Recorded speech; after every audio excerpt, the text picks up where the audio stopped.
नमस्कार विद्यार्थी मित्रों। पिछले वीडियो में हमने 7 सवालों का अभ्यास किया था। कक्षा 10 विज्ञान में चौथा पाठ चल रहा है कार्बनिक यौगिक के बारे में। आज हमारा 8वां सवाल है कार्बन के अपर रूप। कार्बन के अपर रूप की बात करेंगे। तो प्रकृति में कार्बन तत्व अनेक विभिन्न भौतिक गुणों के साथ विविध रूपों में पाया जाता है। हीरा एवं ग्रेफाइट दोनों ही कार्बन के परमाणुओं से बने हैं।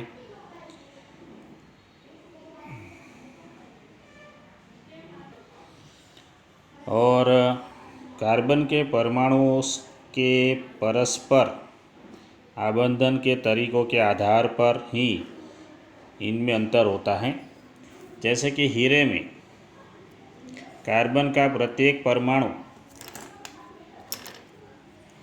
कार्बन के 4 अन्य परमाणुओं के साथ आबंधित होता है, जिससे एक दृढ़ त्रिआयामी संरचना बनती है। ग्रेफाइट में कार्बन के परमाणु प्रत्येक परमाणु का आबंधन कार्बन के 3 अन्य परमाणुओं के साथ एक ही तल पर होता है, जिससे षटकोणीय व्यू मिलता है। इनमें से एक आबंध द्विआबंधी होता है, जिनके कारण कार्बन की संयोजकता पूर्ण होती है और ग्रेफाइट की संरचना में षटकोणीय तल एक दूसरे के ऊपर व्यवस्थित होते हैं। ये देखिए ग्रेफाइट की संरचना देखिए, ये तल एक दूसरे के ऊपर व्यवस्थित होते हैं। हीरे की संरचना, इन दो विभिन्न संरचनाओं के कारण हीरे एवं ग्रेफाइट के भौतिक गुणधर्म अत्यंत भिन्न होते हैं, जबकि उनके रासायनिक गुणधर्म एक समान होते हैं। हीरा अब तक ज्ञात सर्वाधिक कठोर पदार्थ है। हीरा सर्वाधिक कठोर पदार्थ है। इसके बाद इसमें एक और हमें इसका भी अभ्यास करना है, फुलेरिन का अभ्यास करेंगे। तो देखते हैं। ग्रेफाइट जो है वह चिकना तथा फिसलनशील होता है। और दूसरी बात कि ग्रेफाइट जो है विद्युत का सुचालक होता है। शुद्ध कार्बन को अत्यधिक उच्च दाब एवं ताप पर उपचारित करके हीरे को संश्लेषित किया जा सकता है। ये संश्लेष्ट हीरे आकार में छोटे होते हैं, लेकिन अन्यथा ये प्राकृतिक हीरों से अभेदनीय होते हैं। फुलेरिन की बात करते हैं। यह कार्बन का अपर रूप का अन्य वर्ग है। इसमें सबसे पहले C60 की पहचान की गई थी, जिसमें कार्बन के परमाणु फुटबॉल के रूप में व्यवस्थित होते हैं, और इसकी खोज की थी अमेरिकी आर्किटेक्ट बकमिंस्टर फुलर ने। और उसके द्वारा डिज़ाइन किए गए जियोडेसिक गुंबद के समान होता था, इसलिए इसको नाम दिया गया था फुलेरिन। ये बात हो गई कार्बन के अपर रूप। आगे चलते हैं। कार्बन के बड़ी मात्रा में यौगिक बनाने की क्षमता के लिए कौन से 2 कारक जिम्मेदार हैं, उसकी बात करेंगे। 2 कारक की बात करेंगे। सबसे पहला कारक देखते हैं कि पहला कारक है श्रृंखलन। यहाँ पर आप लोगों को दिखाई देगा। कार्बन में कार्बन के ही अन्य परमाणुओं के साथ आबंध बनाने की अद्वितीय क्षमता होती है। इसी कारण से बड़ी संख्या में अणु बनते हैं और इस गुण को कहा जाता है श्रृंखलन यानी कैटेनेशन।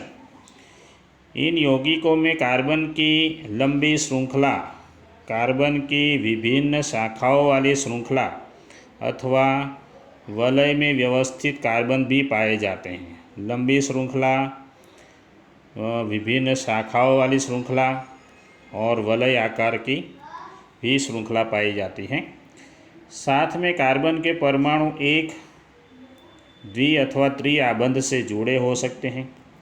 कार्बन के परमाणु के बीच केवल एक आबंध से जुड़े कार्बन के यौगिक जो हैं, याद रखिए एक आबंध से जुड़े कार्बन के यौगिक है उससे संतृप्त यौगिक कहा जाता है, जबकि द्विआबंध तथा त्रिआबंध वाले कार्बन के यौगिक हैं उसको असंतृप्त यौगिक कहा जाता है। कार्बन के यौगिकों में जिस सीमा तक श्रृंखलन का गुण पाया जाता है वह किसी और तत्व में नहीं मिलता। सिलिकॉन हाइड्रोजन के साथ यौगिक बनाते हैं जिनमें 7 या 8 परमाणुओं तक की श्रृंखला हो सकती है, लेकिन यह यौगिक अति अभिक्रियाशील होते हैं। कार्बन कार्बन आबंध अत्यधिक प्रबल भी होता है, इसीलिए यह स्थायी भी होता है। फलस्वरूप अनेक कार्बन परमाणुओं के साथ आपस में जुड़े हुए अनेक यौगिक प्राप्त होते हैं। दूसरा कारक देखते हैं, संयोजकता। कार्बन की संयोजकता होती है 4, इसीलिए इसमें कार्बन के 4 अन्य परमाणु अथवा कुछ अन्य एक संयोजक तत्वों के परमाणु के साथ आबंधन की क्षमता होती है। Oxygen, hydrogen, nitrogen, sulphur, chlorine तथा अनेक अन्य तत्वों के साथ कार्बन के यौगिक बनते हैं।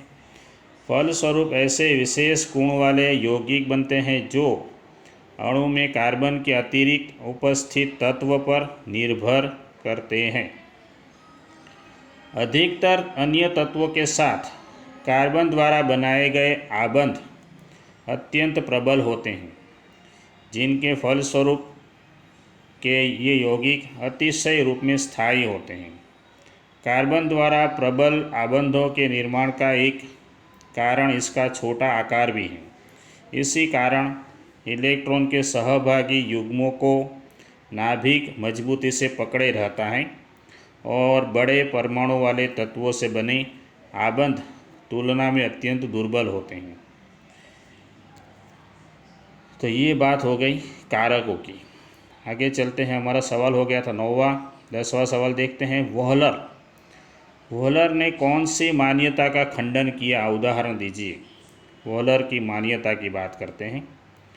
तो कार्बन में पाए जाने वाले 2 विशिष्ट लक्षण हमने देखे, चतुसंयोजकता और श्रृंखलन। इसमें बड़ी संख्या में यौगिकों का निर्माण होता है। अनेक यौगिकों के अकार्बनिक परमाणु अथवा परमाणु के समूह विभिन्न कार्बन श्रृंखलाओं से जुड़े होते हैं। मूल रूप से इन यौगिकों को प्राकृतिक पदार्थों से प्राप्त किया गया था और यह समझा गया था कि ये कार्बन यौगिक अथवा कार्बनिक यौगिक केवल सजीवों में ही निर्मित हो सकते हैं। अर्थात यह माना गया था कि उनके संश्लेषण के लिए एक जीवन शक्ति आवश्यक थी। 1828 में फ्रेडरिक वोहलर ने अमोनियम साइनेट से यूरिया बनाकर इसे असत्य प्रमाणित किया, लेकिन कार्बन, कार्बोनेट तथा बाइकार्बोनेट के लवणों के अतिरिक्त सभी कार्बन यौगिकों का अध्ययन अभी भी कार्बनिक रसायन के अंतर्गत हो रहा है। उसके बाद हमारा 11वां सवाल है, किसी भी हाइड्रोकार्बन यौगिक का संरचना सूत्र कैसे बनाया जाता है, उदाहरण देकर समझाइए। तो यहाँ पर देखते हैं, हाइड्रोकार्बन का संरचना सूत्र कुछ चरणों में बनाया जाता है। ये पहला चरण है कि कार्बन एवं हाइड्रोजन से बनने वाला अन्य एक यौगिक है एथेन। एथेन का सूत्र है C2H6। सरल कार्बन यौगिकों की संरचना प्राप्त करने के लिए सबसे पहले कार्बन के परमाणुओं को एक आबंध के द्वारा आपस में, यहाँ पर दिखाया गया है, इस प्रकार जोड़ा जाता है। फिर कार्बन की शेष संयोजकता को संतुष्ट करने के लिए हाइड्रोजन के परमाणु का उपयोग होता है। जैसे कि निम्न चरणों में, यहाँ पे चरण नंबर 1 में एथेन की संरचना प्राप्त की गई है। तो देखते हैं दूसरा चरण। प्रत्येक कार्बन परमाणु की 3 संयोजकता असंतुष्ट रहती है और प्रत्येक का आबंध 3 हाइड्रोजन परमाणुओं के साथ किया गया है। यहाँ पर देखिए, ये जो कार्बन है उसका 3 हाइड्रोजन परमाणु के साथ उसका आबंध बनाया गया है। ये चरण हो गया नंबर 2। उसके बाद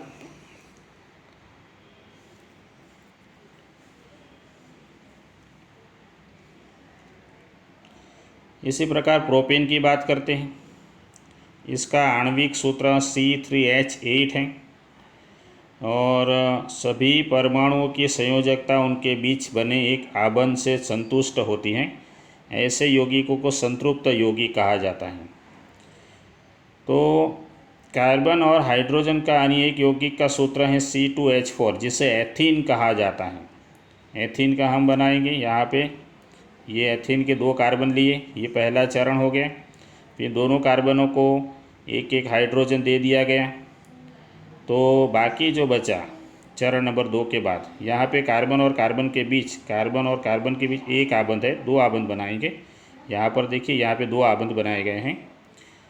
तो क्योंकि प्रति कार्बन परमाणु की एक संयोजकता असंतुष्ट रहती है, इसको भी तभी संतुष्ट किया जा सकता है जब 2 कार्बनों के बीच द्विआबंध हो जाए। यहाँ पे हमने दिखाया ये द्विआबंध हो जाए, जिससे हमें चरण 3 प्राप्त होगा। इस प्रकार एथीन की भी संरचना समझाई गई है। आगे चलते हैं सवाल नंबर 12 की तरफ। कार्बन के प्रथम 6 संतृप्त यौगिकों के नाम, सूत्र एवं संरचना यहाँ पर बताए गए हैं। ये पूरा बॉक्स लिखना है, 1 से 6 दिख रहे हैं आप लोगों को। कार्बन परमाणु की संख्या 1 होगी तो उसका नाम होगा मेथेन, उसका सूत्र CH4 और उसकी संरचना इस प्रकार बतानी है। दूसरा है एथेन, प्रोपेन, ब्यूटेन और पेंटेन और हेक्सेन। पूरा बॉक्स लिखना है। बॉक्स में सभी के सूत्र लिखने हैं और संरचनाएं लिखनी है। 13 नंबर के सवाल में चलते हैं। हाइड्रोकार्बन यौगिक किसे कहते हैं और उनका वर्गीकरण। याद रखिए, हाइड्रोकार्बन यौगिक में संतृप्त और असंतृप्त की बात हमने की। इसमें हम एल्केन, एल्कीन और एल्काइन की बात करेंगे। एल्केन, एल्कीन और एल्काइन की बात करेंगे। यहाँ पर हैं, यहाँ पर देखिए, यहाँ पर केवल कार्बन एवं हाइड्रोजन वाले सभी कार्बनिक यौगिक हाइड्रोकार्बन कहलाते हैं। इनमें संतृप्त हाइड्रोकार्बन होंगे उसे एल्केन कहते हैं। असंतृप्त हाइड्रोकार्बन होंगे, उसके अगर दोहरे आबंध है तो एल्कीन कहा जाता है, और त्रि आबंध है तो उसे एल्काइन कहा जाता है। इतना ही लिखना है आप लोगों को, ज़्यादा नहीं है। और 14 नंबर का सवाल है हाइड्रोकार्बन। हाइड्रोकार्बन का यहाँ पे गलत शब्द छपा है। हाइड्रोकार्बन यौगिक की संरचना के आधार पर वर्गीकरण। ऊपर हमने जो वर्गीकरण दिखाया था वह हाइड्रोकार्बन यौगिक किसे कहते हैं, उसका वर्गीकरण था। अब संरचना के आधार पर हम वर्गीकरण करेंगे तो हमें 3 शब्दों को देखना है, सरल, शाखाएं और वलय, और वो आंसर यहाँ से शुरू होता है। हम ब्यूटेन पर विचार करेंगे। यदि हम 4 कार्बन परमाणुओं से कार्बन कंकाल बनाएं तो 4 कार्बन परमाणु को अगर इस प्रकार रखा जाए तो वह सरल हो गया, और इस प्रकार रखा जाए तो वह शाखाओं वाला हो गया। ठीक है, देखते हैं यहाँ पे। तो उसके बाद शेष संयोजकता के स्थान पर हाइड्रोकार्बन भरने से हमें निम्नलिखित 2 संरचनाएं प्राप्त होती हैं। C4H10, इसकी 2 संरचनाएं हमारे पास हैं। और दूसरी बात, इन 2 संरचनाओं का सूत्र एक ही है। 2 संरचनाओं में एक ही सूत्र है, इसलिए समान आणविक सूत्र लेकिन विभिन्न संख्या संरचनाएं 2 हैं। विभिन्न संरचनाओं वाले ऐसे यौगिक को हम समावयन कहते हैं, समावयन। और सीधी शाखाओं वाली तथा कार्बन श्रृंखलाओं के प्रति अतिरिक्त कुछ यौगिकों में कार्बन के परमाणु वलय आकार के भी होंगे। ये वलय आकार के हैं, ये भी वलय आकार हो गए। इसके उदाहरण हैं साइक्लोहेक्सेन C6H12, ये वलय आकार का उदाहरण है। एक और है हमारे पास साइक्लोहेक्सेन, उसकी इलेक्ट्रॉन बिंदु संरचना को हम इस प्रकार बता सकते हैं। यह आबंध रचना है और ये श्रृंखला तथा यहाँ पर देखना है हमें, सीधी श्रृंखला, शाखित श्रृंखला तथा चक्रीय कार्बनिक यौगिक सभी संतृप्त तथा असंतृप्त यौगिक हो सकते हैं साइक्लोहेक्सेन में। और उसका सूत्र कुछ इस प्रकार है C6H6। उसके बाद हमारे पास सवाल है सजातीय श्रेणी समझाइए। तो सजातीय श्रेणी यहाँ पर हमारी शुरू होती है, यहाँ पर सजातीय श्रेणी। तो आपने देखा कि कार्बन परमाणुओं को आपस में जोड़कर विभिन्न लंबाई की श्रृंखलाएं बनाई जा सकती हैं। इन कार्बन श्रृंखलाओं में स्थित हाइड्रोजन परमाणुओं को उपरोक्त किसी भी प्रकार्यात्मक समूहों से प्रतिस्थापित किया जा सकता है।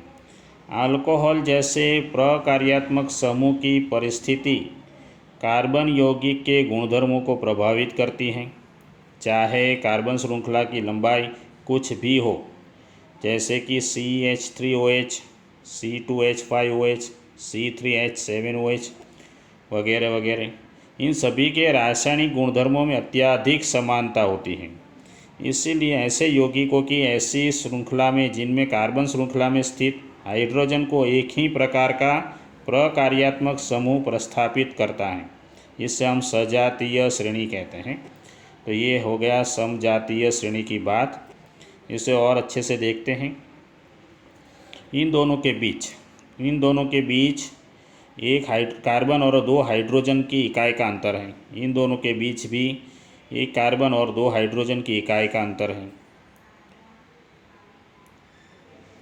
तो इसी प्रकार प्रोपेन और ब्यूटेन में भी ऐसा ही होगा। तो इन युग्मों में आणविक द्रव्यमानों में अंतर तो ज्ञात कर लेंगे, लेकिन परमाणुविक द्रव्यमान 12 U यानी यूनिट और हाइड्रोजन का परमाणुविक द्रव्यमान है 1 यूनिट। वो तो ठीक है, काम नहीं है।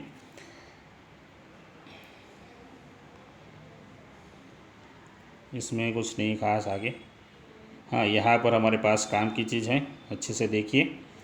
जब किसी समजातीय श्रेणी में आणविक द्रव्यमान बढ़ता है तो भौतिक गुणधर्मों में क्रमबद्धता दिखाई देती है। ऐसा इसलिए होता है क्योंकि आणविक द्रव्यमान के बढ़ने के साथ गलनांक एवं क्वथनांक में वृद्धि होती है। किसी विशेष विलायक में विलेयता जैसे भौतिक गुणधर्म भी इसी प्रकार की क्रमबद्धता दर्शाते हैं, किंतु पूर्ण रूप से प्रकार्यात्मक समूह के द्वारा सुनिश्चित किए जाने वाले रासायनिक गुण समजातीय श्रेणी में एक समान बने रहते हैं। आगे के सवाल की ओर चलते हैं। आखिरी सवाल है हमारा आज का, सवाल नंबर 16 नंबर का सवाल है कि कार्बन यौगिक की नाम पद्धति समझाइए।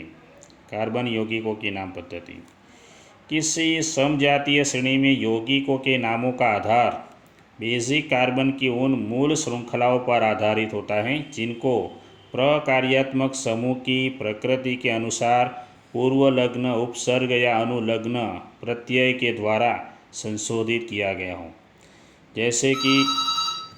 जैसे कि तो अल्कोहल के नाम हैं हमारे पास है methanol, ethanol, propanol, butanol.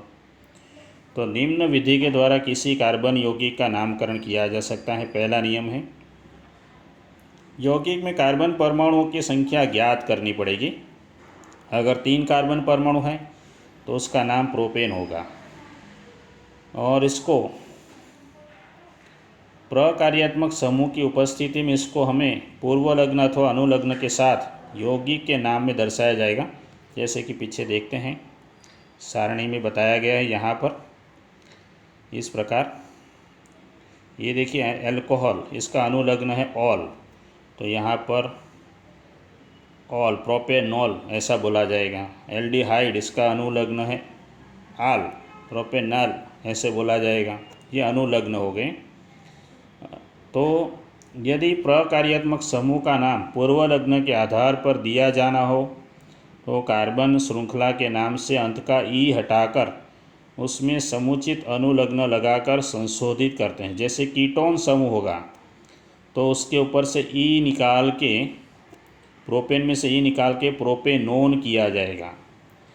असंतृप्त carbon श्रृंखला में कार्बन श्रृंखला के नाम में दिए गए अंतिम एन को ENE या YNE से प्रतिस्थापित करते हैं। जैसे कि द्विआबंध वाली 3 कार्बन श्रृंखला में प्रोपेन, 3 कार्बन श्रृंखला जो है वह प्रोपीन कहलाएगी, और त्रिआबंध होने पर यह प्रोपाइन कहलाएगी। फाई एन ई। ठीक है, इस प्रकार से यहाँ पर भी कुछ दिए गए हैं। ये भी आप लोगों को पूरा बॉक्स लिखना है, आप लोगों को ये सब लिखने हैं आप लोगों को नोटबुक में। अच्छे से लिखिए इसको, और ये सब लिखने के बाद ये बॉक्स पूरा करेंगे। अगली वीडियो में हम लोग शुरुआत करने वाले हैं यहाँ से। यहाँ पर देखिए कार्बन यौगिकों के रासायनिक गुणधर्म देखेंगे अगले वीडियो में।